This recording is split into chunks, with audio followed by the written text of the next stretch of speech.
नमस्कार दोस्तों, जय माता दी, जय श्री राम। तो दोस्तों, स्वागत है आप सबका हमारी आज की नई वीडियो में।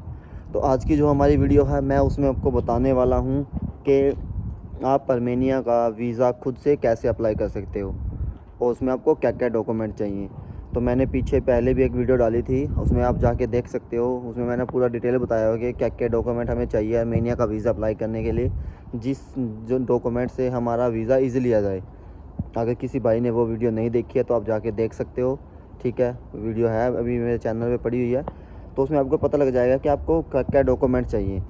तो बहुत से भाई कमेंट करते रहते हैं, पूछते रहते हैं कि भाई क्या आर्मेनिया का वर्क वीज़ा लगता है, क्या हमें आर्मेनिया का वर्क वीज़ा मिलेगा। तो भाई उन सबको मैं बताना चाहता हूँ कि भाई आर्मेनिया का जो है वो वर्क वीज़ा नहीं लगता। ठीक है, यहाँ पे टूरिस्ट वीज़ा पे ही आना पड़ता है, ई वीज़ा लेके आना पड़ता है। ठीक है, ई वीज़ा पे ही आने के बाद जितने भी इंडियंस, नेपाल, बांग्लादेश के लोग यहाँ पे काम कर रहे हैं, सब ई वीज़ा पे आके यहाँ पे सोशल कार्ड बनाते हैं। उसके बाद वो काम करते हैं आसानी से। ठीक है, क्योंकि यहाँ की जो गवर्नमेंट है, वो जो पुलिस है, वो परेशान नहीं करती भाई। बेसिकली किसी इंडियंस को तो वो परेशान करते नहीं इतनी आसानी से। ठीक है, तो हमारी जो वीडियो है वो है आज की कि आपको कैसे आर्मेनिया का वीज़ा अप्लाई करना है। तो चलो शुरू करते हैं आज की वीडियो। मैं आपको स्टेप बाय स्टेप सब कुछ बताता चलूँगा कि आपको कहाँ पे क्या करना है। ठीक है, तो दोस्तों हम आ गए हैं अब हमारे दूसरे मोबाइल की स्क्रीन पे, क्योंकि मैं जो आपको वीज़ा अप्लाई करके दिखाऊंगा वो अपने दूसरे मोबाइल से अप्लाई करके दिखाऊंगा। ठीक है, आप इसे अपने घर में भी लैपटॉप से भी कर सकते हैं, अपने पीसी से भी कर सकते हैं, या मोबाइल से भी कर सकते हैं। बस आपके पास प्रॉपर डॉक्यूमेंट होना चाहिए। ठीक है, तो आप खुद से वीज़ा अप्लाई कर सकते हो। उसकी फ़ीस भी आपको दिखा दूँगा कितनी लगती है। ठीक है, तो इसके लिए बस आपके पास पूरे डॉक्यूमेंट होने चाहिए। ठीक है, और दूसरा बहुत से भाई पूछते रहते हैं कि भाई हमें आर्मेनिया का वर्क वीज़ा चाहिए तो हम कैसे लें। तो भाई आर्मेनिया जो कंट्री है वो वर्क वीज़ा नहीं देती है, सिर्फ हमें ई वीज़ा पे ही आके यहाँ पे काम करना पड़ता है। यहाँ पे ई वीज़ा पे आके सोशल कार्ड बनता है, वो बनवाने के बाद आप काम कर सकते हो। जो जैसे मैं पहले वीडियो में बताता रहता हूँ कि यहाँ की गवर्नमेंट या यहाँ की पुलिस आपको परेशान नहीं करती, इंडियंस को तो ये वैसे भी परेशान नहीं करते। ठीक है, तो हम शुरू करते हैं आज की वीडियो। तो सबसे पहले हम अपने फ़ोन में या अपने पीसी में, अपने लैपटॉप में क्रोम ओपन करेंगे। ठीक है, तो उसके बाद हमारे सामने यहाँ पे हम लिखेंगे आर्मेनिया वीज़ा। ठीक है, जैसे मैंने सर्च किया हुआ है, यहाँ पे आ गया आर्मेनिया वीज़ा। तो जैसे ही हम आर्मेनिया वीज़ा लिखेंगे तो हमारे पास इस तरह का फेस वैल्यू ओपन हो जाएगा, पेज आ जाएगा। ठीक है, अब हमें जाना है ई वीज़ा पे। ठीक है, सबसे पहला जो ऑप्शन है, तो जैसे ही हम ई वीज़ा पे क्लिक करेंगे तो हमारे सामने इस तरह से पेज आ जाएगा। ठीक है, इसमें दो ऑप्शन है हमारे पास। एक तो है अप्लाई फॉर ई वीज़ा, कि आपको वीज़ा अप्लाई करना है, तो या दूसरा है हमारे पास चेक एप्लीकेशन स्टेटस, यानी कि अगर आपने पहले ही वीज़ा अप्लाई कर रखा है तो आपके पास एक 14 अक्षर का नंबर आया होगा, ईमेल आई होगी उसकी, जैसे ही आपने अप्लाई किया होगा तो वो डाल के आप अपना वीज़ा का स्टेटस चेक कर सकते हो कि वो अप्रूवल हुआ या नहीं हुआ। तो हमें तो करना है वीज़ा अप्लाई, तो हम जाएंगे अप्लाई फॉर ई वीज़ा पे। ठीक है, यहाँ पे क्लिक करेंगे। तो यहाँ पे क्लिक करने के बाद सबसे पहले हमारे पास ये ऑप्शन ओपन होगा। ठीक है, इसमें दिखा देता हूँ इसमें क्या क्या है। इसमें सबसे पहले है ट्रैवल डॉक्यूमेंट, तो इसमें हम क्लिक करेंगे। इसमें हमें पूछ रहा है कि आपके पास कौन सा डॉक्यूमेंट है, आपके पास ऑर्डिनरी पासपोर्ट है या किसी कंट्री का कोई ट्रैवल डॉक्यूमेंट है। तो हमारे पास तो इंडियन है, जैसे हमारे पास ऑर्डिनरी पासपोर्ट होता है, तो यहाँ पे क्लिक।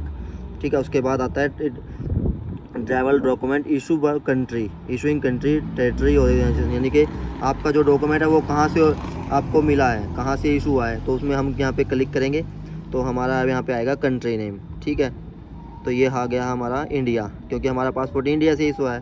ठीक है, उसके बाद ये मांग रहा है हमसे एक वैलिड ईमेल, क्योंकि जैसे ही हम इसमें ये चैप्टर डालेंगे तो हमारे पास एक ईमेल आएगा, उसे हमें वेरीफाई करना होगा कि हमें वीज़ा अप्लाई करना है। ठीक है, तो ये ईमेल ईमेल एड्रेस मांग रहा है। ठीक है, तो वो जो ईमेल हमारे पास आएगा वो 24 आवर के लिए वैलिड होता है, यानी कि उस ईमेल के आने के बाद हम 24 आवर तक अपना वीज़ा अप्लाई कर सकते हैं। अगर वो 24 आवर के बाद करेंगे तो हमें फिर दोबारा ऐसे ही स्टार्ट करना पड़ेगा। तो यहाँ पे हम ईमेल एड्रेस डाल देते हैं, पेस्ट। ठीक है, तो अब आ गया भाई सबसे नीचे का ऑप्शन हमारे पास है चैप्टर, यानी कि जो हमारे पास चैप्टर लिखा हुआ है हमें ये यहाँ पे डालना है। ठीक है, तो यहाँ पे आ जाता है भाई AR2UMEG।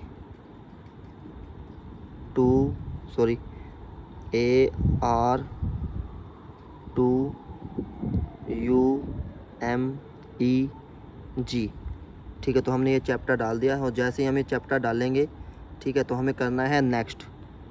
तो ये हमने नेक्स्ट कर दिया। तो ये देखो, ये दिखा रहा है चेक फॉर योर ईमेल, यानी कि हमारी ईमेल आईडी पे एक ईमेल आ गया है, हमें वो चेक करना है। ठीक है, तो उसके बाद हम यहाँ से चले जाते हैं। ठीक है, तो हम चलते हैं डायरेक्ट बैक, ये हम जाते हैं ईमेल पे। ठीक है, तो ये मेरी ईमेल ओपन हो गई। तो ये देखो हमारे पास ईमेल आ चाहिए इलेक्ट्रॉनिक वीज़ा फॉर रिपब्लिक। ठीक है, तो हम इसे क्लिक करेंगे। ये देखो हमारे पास ईमेल आ चुकी है। ठीक है, तो इसे हमें कंफर्म करना। देखो इसमें लिखा भी हुआ है please where the confirmation email will valid 24 hour. ठीक है, यानी कि ये ईमेल आप 24 आवर के लिए वैलिड है, जैसे ये इशू है। ठीक है, तो हम यहाँ पे कंफर्म करेंगे। ठीक है, कंफर्म। ठीक है, दोबारा से क्रोम में ओपन करेंगे इसे हम। ठीक है, तो ये आ गया, ये हमारे पास वीज़ा अप्लाई करने का हमारे पास ऑप्शन ओपन हो गया। ठीक है, तो ये सबसे पहले हमारे से मांग रहा है डिटेल, भाई हमें डिटेल भरनी है। पहले क्या होता था कि बहुत से लड़के, बहुत से एजेंट आपका सिर्फ पासपोर्ट की फ़ोटो डालो, PDF डालो, फ़ोटो से वीज़ा जाता था। लेकिन अब वो चीज़ें यहाँ की गवर्नमेंट ने सब बंद कर दी हैं। अब हमें साथ में बहुत से डॉक्यूमेंट लगाने पड़ते हैं, तब हमारा वीज़ा आता है। तो सबसे पहले हमें यहाँ पे मांग रहा है हमसे पासपोर्ट नंबर। ठीक है, तो यहाँ पे हम कोई भी डाल देते हैं, T900। ठीक है, ये हमने डाल दिया। अब यहाँ पे इशू डेट यानी कि आपका पासपोर्ट। ठीक है, ये हमने नंबर डाल दिया। उसके बाद हमें डालना है इशू डेट, यानी कि हमारा पासपोर्ट इशू कब हुआ है। ठीक है, हमें यहाँ पे इशू डेट डालनी है। तो भी हम कोई भी कुछ भी डाल सकते हैं, इसे मैं आपको भी दिखा रहा हूँ। ठीक है, ठीक है, उसके बाद हम इधर जाएंगे तो यहाँ पे आएगा कि आपका पास। उसके बाद ये ऑप्शन है कि आपका जो वो है, सिर्फ नीचे से ऊपर यहाँ पे आपको डालना है मेल नेम, यानी कि गिवन नेम, यानी कि जिस नाम से आपका पासपोर्ट है। ठीक है, तो मैं यहाँ पे डाल देता हूँ, कुछ भी डाल देता हूँ, राजू। ठीक है, मिडिल नेम कुछ नहीं है, अगर है तो डाल सकते हो, या लास्ट नेम है तो आप डाल सकते हो। ठीक है, उसके बाद कंट्री ऑफ बर्थ। ठीक है, ये देख लो आपके सामने आएगा कि कंट्री ऑफ बर्थ, यानी कि आपकी कंट्री डेट ऑफ बर्थ कहाँ पे है। ठीक है, तो आप इंडिया से हो तो आपने इसमें डालना है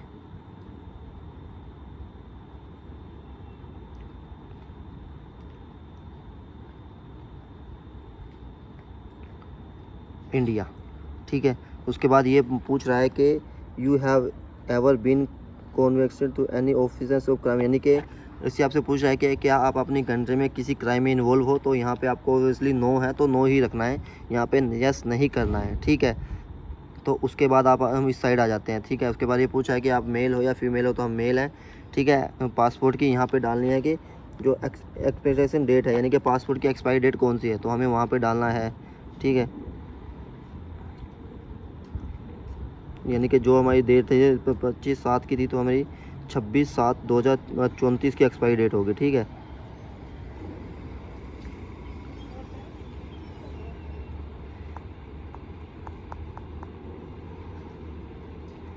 दो चले गए।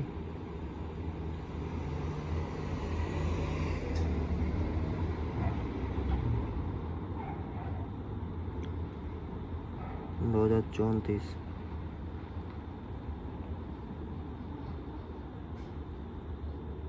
ये लो। ठीक है, ये हमारी डेट हो गई एक्सपायरी। अगर यहाँ पे ऑप्शन आ रहा है सरनेम का, अगर आपका सरनेम है तो आप डाल सकते हो, जैसे सिंह, SINGH। ठीक है, सिंह। अब यहाँ पे आपको डालनी है, उसके बाद आपको डालनी है आपकी डेट ऑफ बर्थ।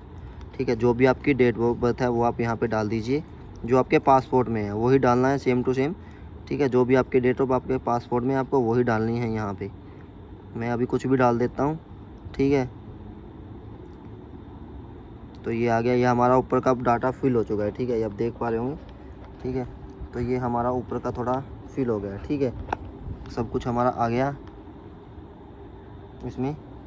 ठीक है, फिल हो चुका है। उसके बाद हमें डालना है हमारी कॉन्टैक्ट डिटेल, यानी कि यहाँ पे सबसे नीचे दिखाया गया है हमारी कॉन्टैक्ट डिटेल क्या है, कि कहाँ पे हम कॉन्टैक्ट करते हैं। हमें यहाँ पे डालना है हमारा एड्रेस जो भी है। ठीक है, आप कुछ भी डाल दो, फ़ोन नंबर आपका इंडिया का जो भी फ़ोन नंबर है आपको वो डालना है। उसके बाद यहाँ पे फ़ोन नंबर। ठीक है, +91। ठीक है, ये हो गया। ठीक है, उसके बाद कॉन्टैक्ट इन्फॉर्मेशन इन आर्मेनिया, यानी कि यहाँ पे जो आप डाल रहे हो कॉन्टैक्ट इन्फॉर्मेशन ऑफ आर्मेनिया, तो यहाँ पे आपको डालना है जो आप होटल बुकिंग करोगे उसका एड्रेस आप यहाँ पे डाल सकते हो। ठीक है, जैसे मैं डाल देता हूँ KVIEAN कैन सेकंड। ठीक है, सॉरी। ठीक है, अरे कहाँ चला गया, वो फिल हो गया, ये रहा। ठीक है, तो यहाँ पे आपको आर्मेनिया का एड्रेस डालना है, कि जब लिखा हुआ है ना contact of information of Armenia. ठीक है, यहाँ पे आपको यहाँ का एड्रेस डालना है। ठीक है। तो यहाँ पे आपका फ़ोन नंबर जो अर्मेनिया का है, ठीक है, यहाँ पे आपसे होता है 6, मैं कुछ भी डाल देता हूँ अभी सिर्फ आपको दिखाने के लिए, ठीक है। उसके बाद आता है आपका, हमें डॉक्यूमेंट अटैच करने होते हैं, ठीक है। सबसे पहले हमें यहाँ पे डालना है अटैचमेंट में आपका पासपोर्ट, ठीक है, ठीक है। इसमें आपको अपनी फ़ोटो डालनी है, सॉरी मैं पासपोर्ट हो गया, यहाँ पे हम फ़ोटो डाल देते हैं, ठीक है। ये फ़ोटो अपलोड हो गई। उसके बाद इस साइड में आ जाइए, इसमें आता है पासपोर्ट रिक्वायरमेंट, ठीक है। ये आप देख पा रहे होंगे, यहाँ पे आएगा स्कैन पासपोर्ट रिक्वायरमेंट, ठीक है। अटैच फर्स्ट पेज, यानी कि हमें पहले पासपोर्ट का फर्स्ट पेज करना है। तो ये मेरे पास रखे हुए हैं डॉक्यूमेंट, मैं ये डाल देता हूँ, ठीक है। ये डल गया, ठीक है। अब आ गए अनदर वन पेज, यानी कि अब ये मांग रहा है अटैच अनदर पेज, यानी कि सेकंड पेज, ठीक है। तो उसके बाद हमें वहीं पे जहाँ पे पासपोर्ट डाल रहे थे वहीं पे हमें सेकंड पेज भी डालना है, ठीक है। तो हम यहाँ पे भी डाल देते हैं इसका सेकंड पेज,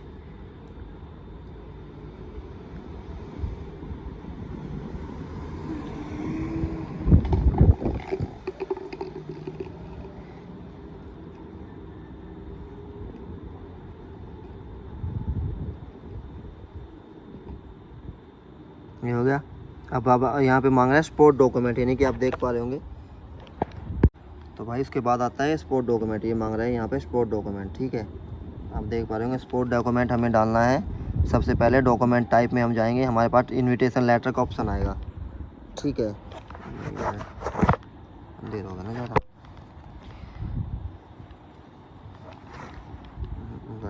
पासपोर्ट डालने के बाद हमारे पास नीचे ऑप्शन आता है कॉन्टैक्ट डिटेल इन्फॉर्मेशन, के बाद हमारे पास आता है अटैचमेंट, ठीक है। थोड़ा नाइट का समय हो जाएगा तो उसका तो ब्राइटनेस हो चुकी है, थोड़ा कम देख लेता हूँ करके अगर कुछ हो जाए, ठीक है। नहीं हो पा रहा, फिर भी आ गया थोड़ा। इसमें आता है हमारे स्पोर्ट डॉक्यूमेंट, ठीक है। इसमें सबसे पहले आता है इनविटेशन का ऑप्शन, ठीक है। तो आपको इनविटेशन लेटर डालना है, उसके बाद आपको टिकट डालनी है, उसके बाद आपको डालना है hotel reservation, medical insurance, proof of income यानी कि स्टेटमेंट डालनी है, ठीक है। इसके बाद आपको अदर ऑप्शन आएगा तो उसमें आप कुछ भी डाल सकते हो।